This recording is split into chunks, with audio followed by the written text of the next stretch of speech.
Praise the Lord. Greetings to you all in the name of our Lord and Savior Jesus Christ. Today's Bible verse, Psalms 126 verse 6. Those who wept as they went out carrying the seed will come back singing for joy as they bring in the harvest.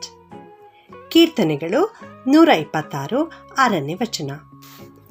ದುಃಖಿಸುತ್ತಾ ಬೀಜವನ್ನು ತೆಗೆದುಕೊಂಡು ಹೋಗುವವನು ಹರ್ಷಿಸುತ್ತಾ ಸಿವುಡುಗಳನ್ನು ಹೊತ್ತುಕೊಂಡು ಬರುವನು. ಇಲ್ಲಿ ಈ ಹೊತ್ತಿನ ವಾಕ್ಯದಲ್ಲಿ ನಾವು ನೋಡುತ್ತಾ ಇದ್ದೇವೆ, ದುಃಖಿಸುತ್ತಾ ಬೀಜವನ್ನು ತೆಗೆದುಕೊಂಡು ಹೋಗುವವನು ಎಂಬುದಾಗಿ. ಇಲ್ಲಿ ಬೀಜವನ್ನು ಯಾರು ತೆಗೆದುಕೊಂಡು ಹೋಗುತ್ತಾರೆ? ಯಾರು ಹೊಲದಲ್ಲಿ ಬಿತ್ತುತ್ತಾರೋ ಅವರು ಬೀಜವನ್ನು ತೆಗೆದುಕೊಂಡು ಹೋಗುತ್ತಾರೆ. ಇಲ್ಲಿ ಆ ಬೀಜವನ್ನು ತೆಗೆದುಕೊಂಡು ಹೋಗುವಾಗ ದುಃಖಿಸುತ್ತಾ ಹೋದರೂ ಕೂಡ ಹರ್ಷಿಸುತ್ತಾ ಸಿವುಡುಗಳನ್ನು ಹೊತ್ತುಕೊಂಡು ಬರೋರು. ಅಂದರೆ ಸುಗ್ಗಿ ಕಾಲದಲ್ಲಿ ತೆನೆಗಳನ್ನು, ಬೆಳೆಯನ್ನು ಸಮೃದ್ಧಿಕರವಾಗಿ ಹೊತ್ತುಕೊಂಡು ಮನೆಗೆ ಬರುವನು ಎನ್ನುವಂಥ ವಾಕ್ಯ ಇಲ್ಲಿ ದೇವರ ವಾಕ್ಯದಲ್ಲಿ ನಾವು ನೋಡ್ತಾ ಇದ್ದೇವೆ. ಇಂದು ನಿನ್ನ ಜೀವನದಲ್ಲಿ ದುಃಖ ಇರುವುದಾದರೂ ಕೂಡ ನೀನು ದುಃಖಿಸುತ್ತಾ ಬೀಜವನ್ನು ಬಿತ್ತುವಾಗ, ಅಂದರೆ ಕಣ್ಣೀರಿನಿಂದ ಪ್ರಾರ್ಥನೆ ಅನ್ನುವಂಥ ಬೀಜವನ್ನು ನೀವು ಬಿತ್ತುವಾಗ ನೀವು ಹರ್ಷಿಸುವವರಾಗಿರುತ್ತೀರಿ. ಇಲ್ಲಿ ಬೀಜವನ್ನು ಬಿತ್ತುವುದು ಎಂದರೆ ದೇವರ ವಾಕ್ಯವನ್ನು ಸಾರುವುದು. ದೇವರ ವಾಕ್ಯವನ್ನು ಸಾರುವಾಗ ನೀನು ಇವತ್ತು ದುಃಖಿಸುತ್ತಾ ಕಣ್ಣೀರಿನಿಂದ ಪ್ರಾರ್ಥನೆ ಮಾಡುತ್ತಾ ನೀನು ದೇವರ ವಾಕ್ಯವನ್ನು ಸಾರುವುದಾದರೆ ಅನೇಕ ಆತ್ಮಗಳನ್ನು ನೀನು ಕ್ರಿಸ್ತನಿಗಾಗಿ ಆದಾಯ ಮಾಡುತ್ತಿ, ಆಗ ನೀನು ಹರ್ಷಿಸುತ್ತಿ ಎನ್ನುವಂಥ ವಾಕ್ಯ ಇಲ್ಲಿ ನಾವು ನೋಡುತ್ತೇವೆ ಪ್ರಿಯರೇ. ಸತ್ಯವೇದದ ವಾಕ್ಯ ಬಿತ್ತುವುದಕ್ಕೆ ಹೋಲಿಸಲಾಗಿದೆ.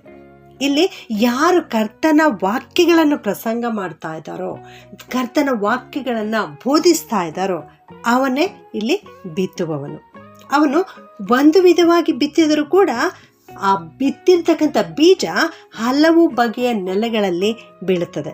ಕೆಲವು ದಾರಿಯ ಮಗ್ಗಲಲ್ಲಿ ಬೀಳುತ್ತವೆ, ಕೆಲವು ಮುಳ್ಳು ಗಿಡಗಳ ನಡುವೆ ಬೀಳುತ್ತವೆ, ಇನ್ನು ಕೆಲವು ಬಂಡೆ ನೆಲದಲ್ಲಿ ಬೀಳುತ್ತವೆ, ಇನ್ನು ಕೆಲವು ಫಲವತ್ತಾದ ಭೂಮಿಯಲ್ಲಿ ಬೀಳುತ್ತವೆ. ಹೀಗೆ ಆ ಸೇವಕನು ಮಾಡ್ತಕ್ಕಂಥ ಪ್ರಾರ್ಥನೆಗೆ, ಆ ಸೇವಕನು ಮಾಡ್ತಕ್ಕಂಥ ಸೇವೆಯ ಪ್ರಯತ್ನಕ್ಕೆ ತಕ್ಕ ಹಾಗೆ ಆ ಬೀಜಗಳು ಎಲ್ಲೆಲ್ಲಿ ಬೀಳ್ತವೋ ಅಲ್ಲಿ ಅವು ಅದಕ್ಕೆ ತಕ್ಕ ಹಾಗೆ ಪ್ರತಿಫಲವನ್ನು ಕೊಡುವಂಥವುಗಳಾಗಿವೆ. ಕೆಲವು ಬೀಜಗಳು 30ರಷ್ಟು ಪ್ರತಿಫಲ ಕೊಡುತ್ತವೆ, ಕೆಲವು ಬೀಜಗಳು 60ರಷ್ಟು ಫಲ ಕೊಡುತ್ತವೆ, ಕೆಲವು ಬೀಜಗಳು 100ರಷ್ಟು ಫಲ ಕೊಡುತ್ತವೆ.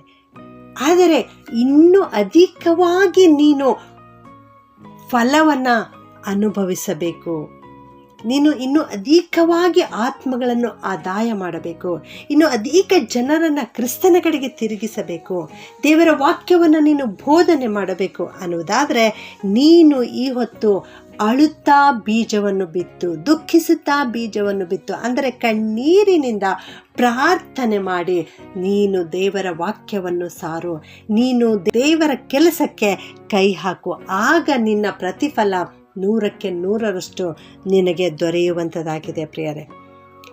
ಇಲ್ಲಿ ದೇವರ ವಾಕ್ಯವನ್ನು ನೀವು ಬಿತ್ತಿರಿ ಎನ್ನುವಂಥ ವಾಕ್ಯವನ್ನು ನಾವು ನೋಡ್ತೇವೆ. ಇಲ್ಲಿ ಕರ್ತನ ಪರಿಶುದ್ಧವಾದ ವಾಕ್ಯಗಳನ್ನು ನಾವು ಬಿತ್ತುವಂಥವರಾಗಿರಬೇಕು, ಮಹಿಮೆಯುಳ್ಳ ಬೀಜಗಳನ್ನು ನಾವು ಬಿತ್ತುವಂಥವರಾಗಿರಬೇಕು.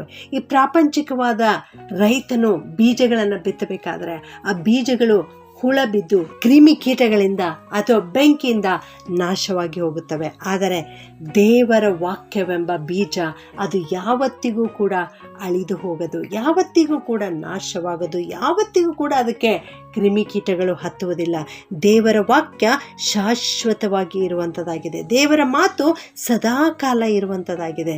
ಆದ್ದರಿಂದ ನನ್ನ ಪ್ರಿಯ ದೇವಚಂದ್ರೆ, ನೀವು ಒಳ್ಳೆಯ ಹೃದಯವುಳ್ಳವರಾಗಿ ಒಳ್ಳೆಯ ಬೀಜಗಳನ್ನು ನೀವು ಬಿತ್ತುವುದಾದರೆ ಅದು ಎಂದೆಂದಿಗೂ ನಾಶವಾಗದೆ ನಿತ್ಯ ಜೀವವನ್ನು ಕೊಡುವಂತಹ ಬೀಜವಾಗುತ್ತದೆ.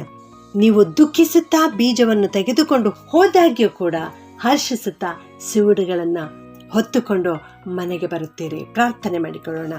ಭೂಪರಲೋಕಗಳ ಒಡೆಯನಾಗಿರುವಂಥ ನಮ್ಮ ಪ್ರೀತಿಯ ಪರಲೋಕದ ತಂದೆಯಾದ ದೇವರೇ, ನಿಮಗೆ ಸ್ತೋತ್ರ ಉಂಟಾಗಲಿ ಸ್ವಾಮಿ. ಹೌದು ಕರ್ತನೆ, ನಾವು ದೇವರ ವಾಕ್ಯವೆಂಬ ಬೀಜವನ್ನು ಬಿತ್ತಬೇಕು ಎನ್ನುವಂಥ ವಾಕ್ಯವನ್ನು ಇವತ್ತು ತೋರಿಸಿಕೊಟ್ಟದ್ದಕ್ಕಾಗಿ ಸ್ತೋತ್ರ ಕರ್ತನೆ. ಬೆಳೆಯು ಬಹಳ, ಕೆಲಸದವರು ಸ್ವಲ್ಪ, ಅದಕ್ಕಾಗಿ ಬೆಳೆಯ ಯಜಮಾನನಿಗೆ ಕೇಳಿಕೊಳ್ಳಿರಿ, ಕೆಲಸಗಾರನ ಕಳಿಸಿಕೊಡ್ರಿ ಎಂಬುದಾಗಿ ಈ ಲೋಕದಲ್ಲಿರುವಾಗ ಹೇಳಿದೆಯಲ್ಲಪ್ಪ, ಅದಕ್ಕಾಗಿ ನಿನಗೆ ಸ್ತೋತ್ರ ಸ್ವಾಮಿ. ಹೌದು ಕರ್ತನೆ, ಬೆಳೆಯು ಬಹಳವಾಗಿದೆ ದೇವರೇ. ಅನೇಕರಿಗೆ ಇನ್ನೂ ನಿನ್ನ ವಾಕ್ಯ ಪರಿಚಯ ಇಲ್ಲ ಕರ್ತನೆ. ಅದಕ್ಕಾಗಿ ನಿನ್ನ ವಾಕ್ಯವನ್ನು ಸಾರುವುದಕ್ಕಾಗಿ ಅನೇಕ ಕೆಲಸಗಾರರನ್ನು ನೇಮಿಸು ಕರ್ತನೆ. ನಮ್ಮೆಲ್ಲರನ್ನೂ ಕೂಡ ನಿನ್ನ ಸಾಧನವನ್ನಾಗಿ ಉಪಯೋಗಿಸಿಕೋ ಸ್ವಾಮಿ. ನಾವು ದುಃಖಿಸುತ್ತಾ ಕಣ್ಣೀರಿನಿಂದ ಪ್ರಾರ್ಥನೆ ಮಾಡಿ ಇಂದು ದೇವರ ವಾಕ್ಯವನ್ನು ಸಾರುವಾಗ ಈ ವಾಕ್ಯ ಅನೇಕ ಜನರಿಗೆ ತಲುಪಲಿಕ್ಕಾಗುವಂತೆ ಸಹಾಯ ಮಾಡು. ಈ ವಾಕ್ಯ 30, 60, 100ರಷ್ಟು ಫಲಿಸಲಿಕ್ಕಾಗುವಂತೆ ಸಹಾಯ ಮಾಡು.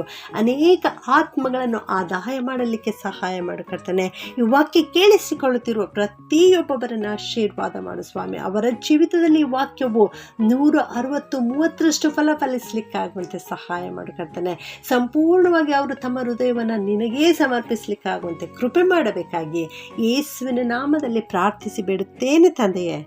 ಆಮೆನ್.